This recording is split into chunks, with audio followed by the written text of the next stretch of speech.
Good morning kids, how are you all? Today we have to learn EVS in standard 3.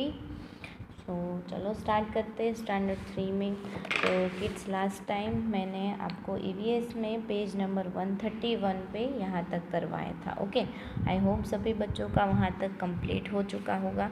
तो आज मैं आपको new topic से start करवाने वाली हूँ। तो क्या टॉपिक है हमारा? Recollect and right. तो हमें कलेक्ट करना है और लिखना है इसके बारे में। तो क्या लिखा है यहाँ पे? Many people keep some pets at home. बहुत सारे लोग जो है वो अपने घर पे पैट्स रखते हैं। पैट एनिमल मतलब क्या? तो आपको पता ही होता है कि गुजराती में उसे बोलते हैं पालतू प्राणी। यानी कि हम उस एनिमल को अपने घर पे रखते हैं और उसे हम रेस करते हैं, बड़ा करते हैं, हर रोज़ खाना देते हैं, उसे नहलाते हैं, उसका सब काम करते हैं और वो भी हमें बहुत सारे काम में हेल्पफुल रहता है। ओके, तो बहुत सारे लोग ऐसे पैट्स को घर पे रखते हैं। They look after them too, और उसका ख्याल भी रखते हैं।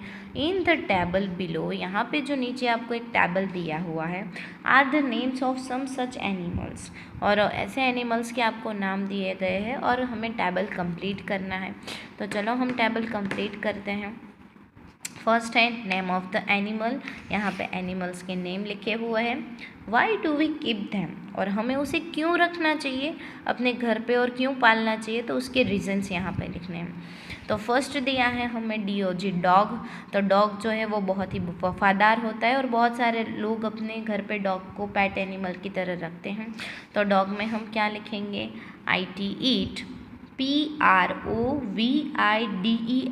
प्रोवाइड्स, SECURITY सिक्योरिटी, ईट प्रोवाइड्स सिक्योरिटी। तो डॉग जो है वो हमें क्या प्रोवाइड करता है?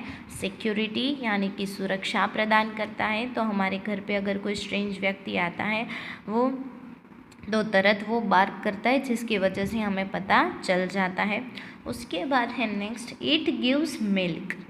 तो हमें मिल्क कौन देता है? तो आपको तो पता ही होगा कि मिल्क जो है वो हमें काऊ देती है। तो लिखना है COW, काऊ। आप बफेलो भी लिख सकते हो। ओके, उसके बाद है इट पुल्स कार्ट। कार्ट को पुल करने के लिए दो एनिमल का हम यूज़ करते हैं, बुलॉक और हॉर्स का। तो आप जो भी चाहे लिख सकते हो। मैंने यहाँ पे हॉर्स लिखा है, HORS, हॉर्स यानी कि घोड़ा। तो घोड़े जो है वो हम हॉर्स कार्ट बना सकते हैं, घोड़ा गाड़ी बना सकते हैं। तो हम उसे कार्ट पुल्स करने में भी उसका यूज़ कर सकते हैं, बुलॉक का भी कर सकते हैं। उसके बाद हमें दिया है यहाँ पे कैट। तो कैट जो है वी लव इट, वो हमें बहुत ज़्यादा पसंद है, इसलिए हम उसे रेज करते हैं, अपने घर पे रखते हैं। उसके बाद है हैन। हैन हमें क्या देती है? मुर्गी, हैन। लेज एग्स, अंडे देती हैं, LAYS लेज, EGGS एग्स, तो लेज एग्स अंडे देती हैं।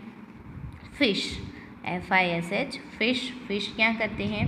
IS is BELIEVED believed to bring fortune, मतलब अच्छा नसीब लेके आती है फिश, इसलिए सब लोग जो है वो अपने घर पे क्या रखते हैं? फिश रखते हैं। उसके बाद है वी लव इट, और दूसरा एनिमल आया वी लव इट। तो हमें दूसरा एनिमल कौन सा ऐसा बहुत ज़्यादा पसंद है? तो उसमें आएगा रैबिट, RABBI रैबिट, जो हमें बहुत ज़्यादा पसंद है। उसके बाद है हनी बी। तो हनी बी हमें क्या देती है? गिव्स हनी, क्या देती है? हनी, यानी कि हनी बी जो है वो हमें हनी देती है। ऑक्स, ऑक्स क्या करता है? Helps in field. तो फील्ड में यानी कि खेत में हमें खेती में जो किसान खेती कर रहा है उसे खेत में हेल्प करता है। ओके, तो हेल्प्स इन फील्ड। उसके बाद है पेज नंबर 132 पे, यहाँ पे आपको एक पिक्चर दिया हुआ है और लिखा है बर्ड बाथ, यानी कि बर्ड के लिए हमें ऐसा पॉट अरेंज करना चाहिए। तो चलो देखते हैं क्या लिखा है पैराग्राफ में। Take a small earthen pot. Earthen pot यानी कि ये जो मिट्टी में से बना हुआ पॉट है उसे अर्थन पॉट बोलते हैं। हैविंग, ये पूरा वर्ड है HAVING, हैविंग, जिसे यहाँ पे हाफ करके लिखा हुआ है। Having a wide mouth, mouth यानी कि इसका जो ये मुंह है पॉट का वो वाइड होना चाहिए, यानी कि बड़ा होना चाहिए। टाई द पॉट पॉट को टाई करना है, मतलब बांध देना है। किसके साथ बांध देना है? विथ अ रोप। रोप यानी कि ये रस्सी के साथ हमें बांध देना है। एंड हैंग, हैंग मतलब लटका देना है। Okay, hang it as shown in the picture, जैसे हमें पिक्चर में बताया है वैसे हमें उसे रोप से यानी कि रस्सी से पहले बांध देना है और उसके बाद उसे हैंग यानी कि यहाँ पे लटका देना है। पोर सम वाटर, उसमें थोड़ा पानी भरो। इन द पॉट, पॉट में थोड़ा पानी भरो। एंड और hang it on the branch of the tree, और ट्री की जो ब्रांचेस है, ये जो ब्रांचेस दी गई है हमें उसके ऊपर लटकाना है, हैंग करना है। ओके, एंड और on a hook outside your house, otherwise आपके घर के बाहर, आउटसाइड यानी कि घर के बाहर कोई हुक लगा के उस पर भी आप उसे लगा सकते हो। Pour water in it every day, every day यानी कि हर रोज़, तो पॉर वाटर यानी कि उसमें हर रोज़ पानी भरो। ऑब्जर्व, और देखो क्या ऑब्जर्व करना है आपको? विच बर्ड कम्स टू ड्रिंक, कौन सा बर्ड जो है वो पानी पीने के लिए आता है।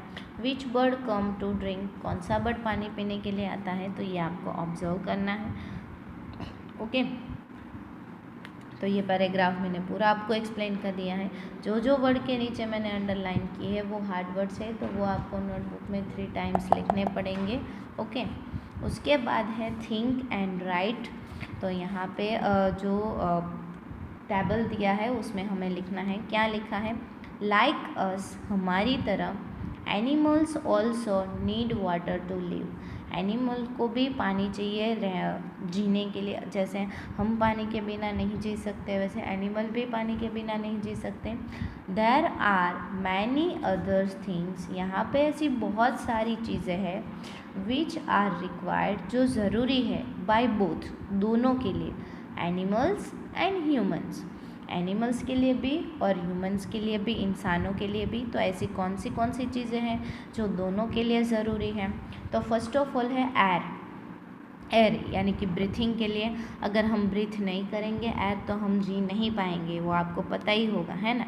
तो एयर जो है वो दोनों के लिए ज़रूरी है, useful to humans and useful to animals. Second one है वाटर, वाटर भी दोनों के लिए बहुत ज़रूरी है। अगर हम पानी नहीं पिएंगे तो हमारी बॉडी में पानी की मात्रा जो है वो कम होती जाएंगी, जिसकी वजह से हम बीमार पड़ सकते हैं। वैसे भी एनिमल्स को भी वाटर यानी कि पानी ज़रूरी है। और थर्ड है सनलाइट, तो सनलाइट भी हमारी बॉडी के लिए बहुत ज़रूरी है, which is give us vitamin D. तो आपको पता ही होता है कि ह्यूमंस को सनलाइट में से विटामिन डी मिलता है और बर्ड को भी सनलाइट बहुत ज़रूरी है। तो ये तीनों चीज़ें ऐसी है जो useful to humans and also useful to animals, तो ह्यूमंस और एनिमल्स दोनों के लिए ज़रूरी है। तो आपको इसमें लिखना है air, water and sunlight. Okay, so kids आज के लिए बस यहाँ तक ही। तो मैंने आपको आज क्या क्या करवाया, तो ये टेबल आपको पूरा करवा दिया। तो आपको पेज नंबर 131 पे वीडियो में देख के ये टेबल पूरा कंप्लीट कर देना है। ओके, और उसके बाद पेज नंबर 132 पे ये पैराग्राफ अच्छे से रीड करके समझ लेना है और ये हार्ड वर्ड जो है वो 3 टाइम अपनी नोटबुक में लिख देने हैं। उसके बाद ये टेबल भी आपको कंप्लीट कर देना है अपनी टेक्स्ट बुक में। सो आज के लिए बस इतना ही, नेक्स्ट लेक्चर में इससे आगे बढ़ेंगे। Thank you.